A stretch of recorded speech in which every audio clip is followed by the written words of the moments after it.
Lesson 69. My grievances hide the light of the word in me. No one can look upon what your grievances conceal, because your grievances are hiding the light of the word in you. Everyone stands in darkness, and you beside him. But as the veil of your grievances is lifted, you are released with him. Share your salvation now with him who stood beside you when you were in hell. He is your brother in the light of the word that saves you both. Today, let us make another real attempt to reach the light in you. Before we undertake this in our more extended practice period, let us devote several minutes to thinking about what we are trying to do. We are literally attempting to get in touch with the salvation of the word. We are trying to see past the veil of darkness that keeps it concealed.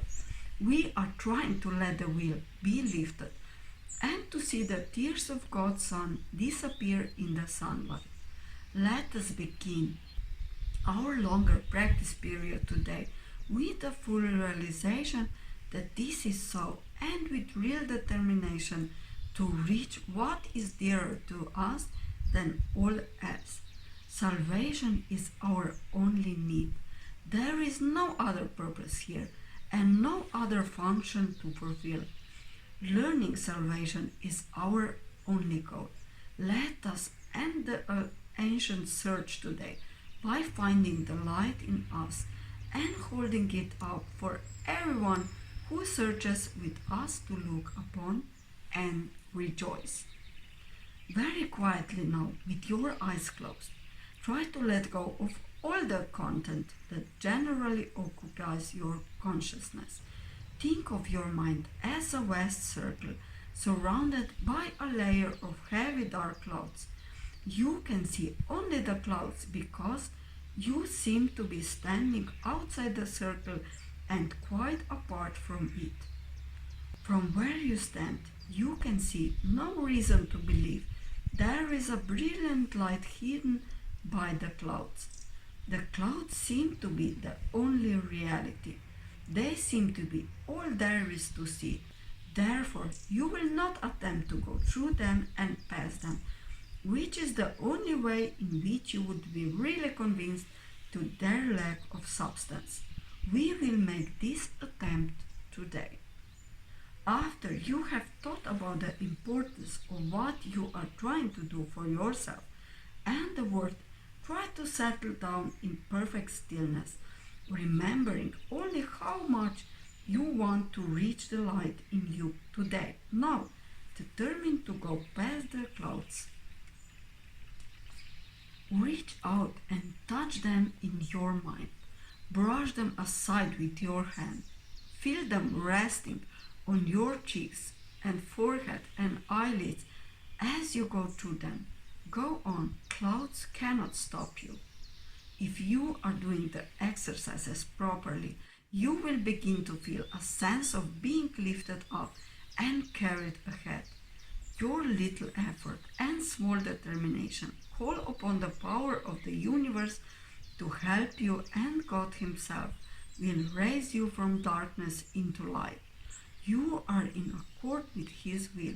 You cannot fail because your will is His. Have confidence in your Father today and be certain that He has heard you and answered you. You may not recognize His answer yet, but you can indeed be sure that it is given you and you will yet receive it.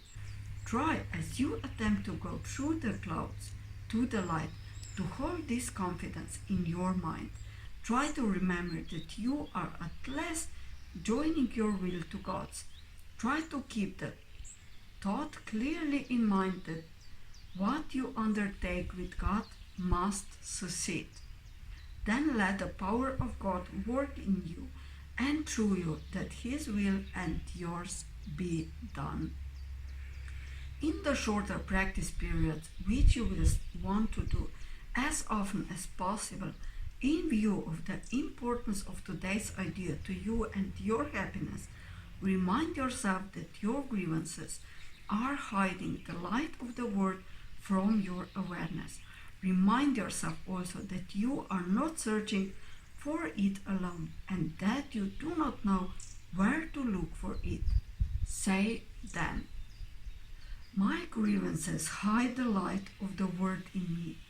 I cannot see what I have hidden, yet I want to let it be revealed to me for my salvation and the salvation of the world.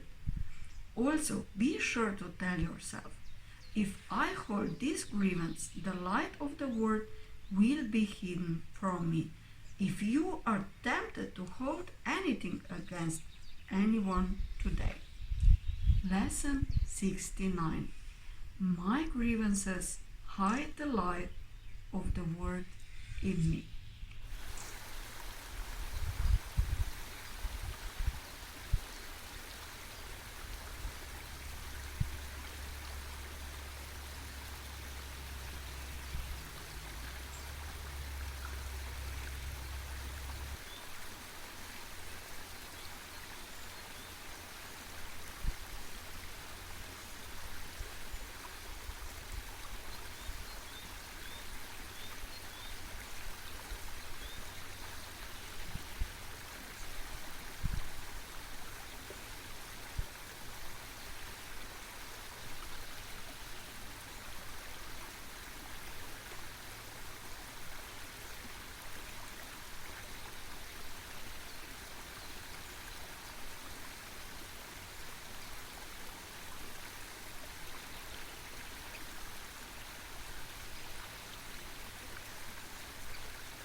Lesson 69. My grievances hide the light of the Word in me.